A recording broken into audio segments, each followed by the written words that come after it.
State-owned entities remain the sticking point in government's ability to achieve more clean audits from the Auditor-General. AG Tsakani Maluleke has announced that the previous government misused 10.3 billion rand in fruitless and wasteful expenditure. Maluleke was releasing the audit outcomes of departments and SOEs in Pretoria earlier today for the past financial year. Business reporter Ntokozo Khumalo attended that briefing and has more details. Government has made great strides in improving transparency when reporting on financial statements and its performance. Auditor-General Tsakani Maluleke highlights that the 7th administration has a lot of blocks to build from.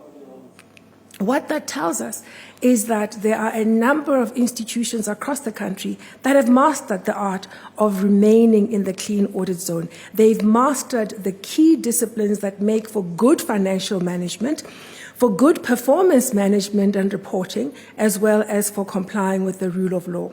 So they tell us and demonstrate for all of us that the things that the Audit Office insists upon, the things that the PFMA insists upon, and importantly, the things that we all deem to be important around how public institutions operate, they are attainable.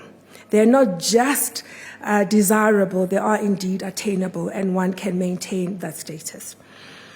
The 35% of these clean audits look after 13% of the expenditure budget. So that tells you that the majority of the clean audits are those that are smaller entities and departments.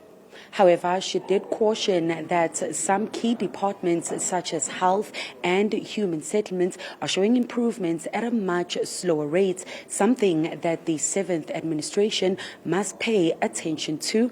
She also highlighted several risks that the administration will have to focus on over the next 5 years. The tendency of people to want to deal with performance off the books, away from the public-facing annual performance report, that has got to be dealt with. The reason we say this is that far too many accounting officers, instead of investing in correcting their problems around skills or information systems or just basic management disciplines, they choose to rather take indicators out of their performance report. And of course, that compromises transparency, and it does weaken the ability of yourselves as oversight to see how budgets are being spent, to see how the things you've agreed to as the strat plans are being actually implemented.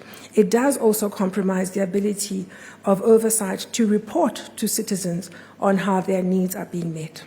Overall, the Auditor-General outlined the importance of professionalizing government departments to ensure that the audit outcomes do improve the lives of average South Africans. For Newzroom Afrika on Channel 405, I'm Ntokozo Khumalo in Pretoria.